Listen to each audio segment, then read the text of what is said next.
that brings me back to Breaking Bad. Breaking Bad had a like, I think it was like a 3, 5, 6 something minute montage of death, violence, and destruction, of just literally the main character put out a hit on these men in jail because they were witnesses to one of his other crimes and he didn't want them to talk. And so he was like, oh, well, then we'll just have to unalive all of them. And it was like 6 of them. And yeah, and so it was like 2 minutes, I think it was, that they said all of the taking outs happened. And so it was a whole thing. They had to get it done in 2 minutes so that, no one would like find out it was a coordinated event, and then they would hide the other witness, and then they wouldn't be able to get to them. So it had to happen all at once. And so for 2 minutes on this television screen, 2 straight minutes, and it might have been more than 2 minutes, but it was just guts, gore, and violence.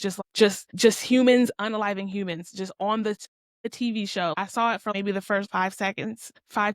And when I realized that they are literally about to show us all 6 of these people be taken away from planet Earth through violence, and show every single thing that happens to them and how it happened, and with the noises and the visual and all of it, I literally closed my eyes and hummed the whole 2 minutes. Like by the end, this is toward the end of the show where this man was reckless, but it's just like, y'all don't understand. So someone's asked me, how do you like connect with your nervous system, and how do you someone was asking me about like how to connect with your nervous system.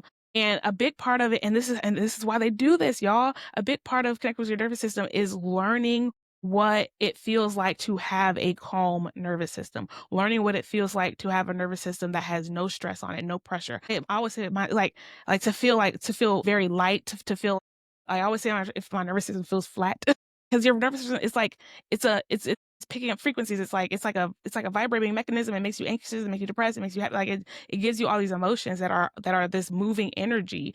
And when you have no emotions that are moving you around, that's why I say it feels flat. It feels like peace. It feels like love. It feels like stillness. It feels like the spirit realm. I always tell everyone the spirit realm feels like peace, love, and stillness. Peace, love, and stillness it's like in fulfillment and wholeness and expansion. It's like, it's a wonderful place. But you get there by having having, I won't say like no nervous system, like, because it's not that you don't want to feel nothing, it is you want to feel calmness and peace, and you can't feel that. And this is why I was saying the narcissistic programming of these television shows, of the media, of the people, that the powers that be, they don't ever want us to feel calm nervous systems. The narcissists, not to say it only, it really only works when you are in a state of like unsureness, a state of like unsure footing. When you're in a state of unsure footing emotionally, that's when the narcissist, the programming can get inside of your brain. That is when it gets inside of you. It can start taking over your thoughts and start working its literal magic, working its magic. But you can't do that when you have a calm, stable nervous system, because anything that shakes your nervous system, which the narcissist is going to shake your nervous system, is going to take you away from your state of harmony, your state of peace. Anything that takes you away from that, when you're used to having a calm nervous system, you will quickly, like myself, like your boundaries will go up, because you can't take a lot of anxious energy or like negative energy or bad emotions coming from people, or like someone stressing you out. Like I literally cannot take a lot of stress. I am a very sensitive person. Like I said, this comes from visuals, violence, touch, smells. People love my food. Everyone tells me I love my food. And I did go to culinary art school for a little bit, but also I put a lot of love. Okay. That's also my secret ingredient. Okay. But other than that, my taste buds are also very sensitive. I have very sensitive taste buds. That's why my food is always immaculate. Everyone loves my food, y'all. I'm sorry. But that is because my palate is sensitive everywhere. And so, but you can be too, oh, but people aren't going to like this. But you can't get there unless you learn how to sit in calmness and stillness. And that comes with a lot of, I don't want to call it boredom, because I'm never bored when I'm sitting in calmness and stillness. But you have to, when you are used to getting a lot of input, you are not going to realize when your nervous system is getting more input. It's like another Tuesday, versus whenever your nervous system is offline, is turned off, is resting. When your nervous system is at rest, you'll quickly notice whenever you are becoming emotionally triggered or emotionally at rest. And so these TV shows, they put a lot of violence, a lot of action, a lot of like arguments, a lot of intense things that that incite a lot of intense emotions because it is training your body to be used to being in a heightened state of emotion. If you are used to being in a heightened state of emotion because of the TV shows you watch, whenever you are living in real life and things are tranquilo or like even kill or still or at peace, tranquil, you feel like then you start to feel like that is boredom. It's literally the same. So it is the same as like a corn addiction. You got to watch more and more aggressive corn. And when you're watching TV, if you like action stuff, you got to watch more and more action stuff. If you watch romance, you want like your TV is one of those things where it keeps you at like if you watch a lot of TV, the whole point of TV, of movies, of television shows is to elicit an emotional reaction out of you. You're not going to want to watch the show if it's not eliciting an emotional reaction out of you.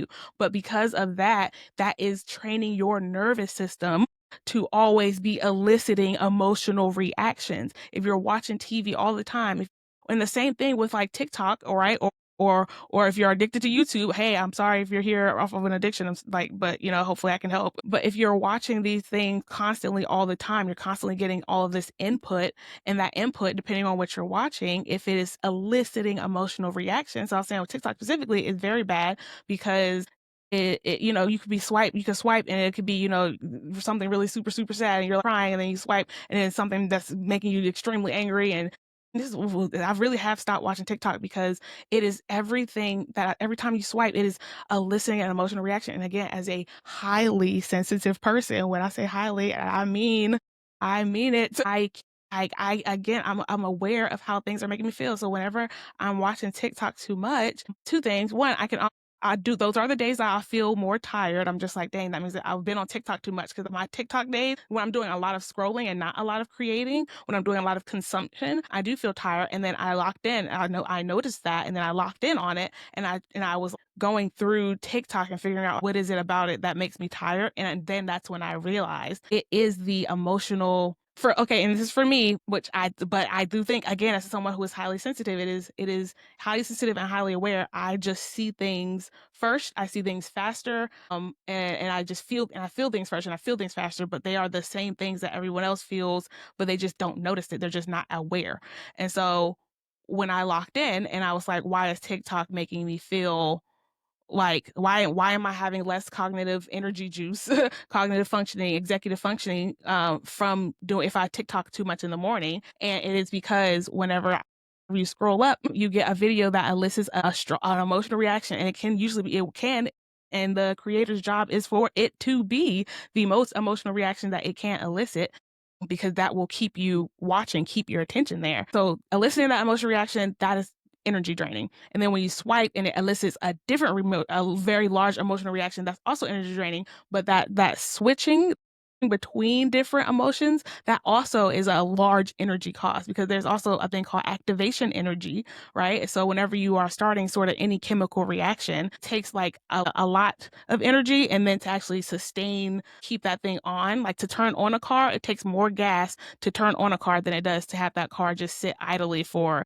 a certain amount of time. There obviously it gets to a point where if it's been sitting idly for hours and hours and hours, you've of course wasted more gas than just turning it on. But in general, like the time that it takes to turn on the car, that amount of gas that goes to the car is higher than it is for the car just to sit in that same amount of time of a few seconds or even a few minutes, or I think it's longer. I'm not super sure, but it's turning the car on and off will use more gas than it does just to turn it on and then let it sit.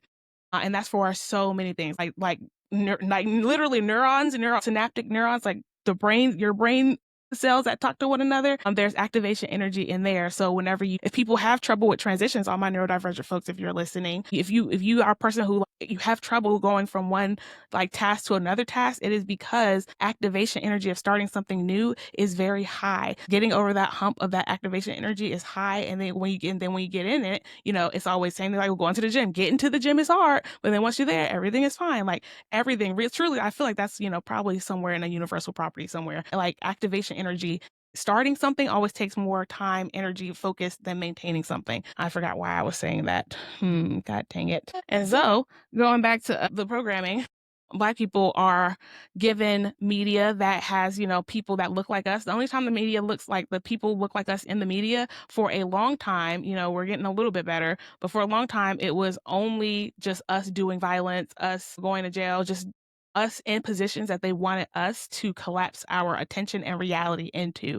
Because again, your energy, your thoughts, as it comes into your mind, the energy that you put into your thoughts, it always will come into fruition. So if they put only Black people in like positions where they are either, murdered, jailed, doing crime, and not in places that are successful, when Black people, that's the only thing that we ever think about, the only thing that we consume, the only thing that we're thinking, the only thing we consume, you're going to have more Black people who are going to jail, who are being murdered, who are going into criminal justice system. But if you have Black people, right, a different world, change the whole generation of Black people, the trajectory of their whole lives, just because they saw a different option. The whole thing about, what is it? I want to say quantum finite, is that there are an unlimited amount of options for anything to happen until the observer, the observer effect, until the observer looks at the particle. Before it looks at the particle, that particle, it could be anywhere, everywhere. It is anywhere and everywhere all at the same time. And then until you look at it, and then it has to be somewhere, and then it's like, okay, well, here I am. So that's the same thing with literally anything in our entire lives. The possibilities for what anyone could be is absolutely endless, 100%. But the moment you start thinking about what you can be, now your options have collapsed into the things that you think you can be. Before you thought you could be, before you didn't realize you couldn't be an astronaut, you never, like, it was an option because you never thought it wasn't an option. But the moment you say this is not an option, now it's not an option. You eliminated it. You didn't look over there to see if that was an option, and so now you can only see these options because you said that's not an option, so you looked away, and so now it's not an option. That's how it works. And so whenever they give us media that shows us these, and so that shows us these options, our brains will then collapse from all the options that could be to like, these are the options that are presented, and so these are the options that I have to choose from, and that is incorrect. But that is what media does, and that's what it did, that's what it did and does in the Black community. It's like, oh, you can be an athlete because here's all the Black people and they're athletes. You can be an entertainer, you can be all this stuff, and it doesn't give you possibilities. But my thing is, while that's what the narcissist wants, they want to give you these options and tell you here are the only things that you can do. My job here on this planet Earth is to tell everyone, okay, these are the options that they gave you, but just know that your options are endless. I'm just here to let everyone know that you can do and be whatever you want to be. And I know that sounds cliche. I know it sounds cliche, but I don't mean it in a cliche way of literally, like, and I'm not like literally not in the way that literally you can grow wings out your back and fly to the moon tomorrow. That's not what I'm saying. But I am saying, out of all of the physically possible things that a human being can do here on planet Earth, if it is physically possible for a human being to do it, then you can do it. That's all I'm saying. That's all I'm saying. That is all I'm saying. That's all. Like, you can, and I know some things might feel impossible. Some things might take a lot more energy, effort, concerted attention than other things. But if it is physically possible for a human being to do it on planet Earth, then you can do it. That's all I'm saying. Whatever it might look different than what you thought it would look like, because the ancestors love doing that. Because I'll tell everyone I asked ancestors to be a better softball pitcher because I'm a pitcher, and I was like, I know I'm gonna do my part. I'm gonna work. I'm gonna train. And I'm just asking y'all, whatever you can do to make me the best pitcher that I could ever be, hey, you do your part.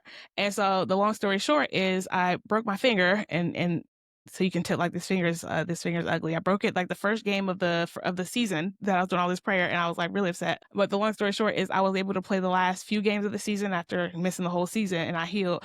And when I say, whoo, y'all, the way that my finger healed, it makes it like I'm shooting my balls like literally out of a rocket, out of a brick wall. They are fast, they are accurate, I'm the best pitcher I've ever been in my whole life. And so the ancestors like to do funny stuff like that. It's not funny that they broke my finger, but it's when I wanted to be the best pitcher in the whole wide world, but I didn't think about how that would happen, and I didn't think, to say, while being completely 100% safe the whole time. And so the path will make itself available to you. If your goal is here, there's going to be 1,000 ways you can get there. And the way that you get there, the universe, as you interact with the universe, it might be different than what you would have thought, but the universe will get you to the reality that you want, as long as you put your time and your energy and your attention and your focus on that goal. But narcissists and narcissistic systems, they don't want you to know that. They don't want you to think that. They want you to think this is the way that you have to live. Patriarchy says you have to be a man who likes women and gets married. And if you're a woman, you have to look like this and get married and have kids. And if you're a capitalist, you have to make this much money and you have to have this kind of job. And if you go to church, you have to dress this way and shout this much and pray this much and blah, blah, blah, blah, blah, blah, blah, blah. And it's just like, oh, you don't have to do any of that shit. You don't have to do any of that shit. You don't have to do any of that shit. You don't have to do any of that shit to be happy. You don't. All you have to do is learn how to love yourself for existing. That's it, y'all. Just love yourself for existing, and your world will open. Like, and not care about what, not saying not care about what anyone else thinks, but like, nah, you have to love yourself so deeply and unconditionally, and you want and believe in yourself and your goals so much that like you literally don't give a flying crap what anyone else has to say about the things you are doing and the things that you want to do. You just cannot care. Because the moment you care, you're living in the reality that someone else wants you to live in. Boop, you've collapsed your world into someone else's world. And like, why would you do that when you could live in the reality that you want to live? You can craft the reality you want by putting your time, attention, and focus. Like, everyone thinks witchcraft like, it's supposed to be you wave a wand and then boop is there. Like, no, witchcraft, quote unquote, is you manifest, you want a goal and you put all of your time, energy, attention, and focus on it. And that means your work, your wherever you put your time, energy, attention, and focus, like your body will follow. Like the rest of you will follow. Like you're going to do what you need to do to get there, and the universe will open its doors. Your brain you'll start seeing things that someone else wouldn't have saw because they're not in that energy of this is the goal that I want. So it's like you will get to your goal if you put all of your time, energy, attention, and focus on it, literally no matter what. But the moment you allow someone else to put their reality into your brain, then your manifesting will go, like, it'll mess up, it'll go away, it'll show up in a way that you weren't looking at, you weren't intending. Like, don't let anyone tell you what you cannot do, and guess what, you'll do it every time. Rather you believe you can do it or you believe you can't do it, either way you're right.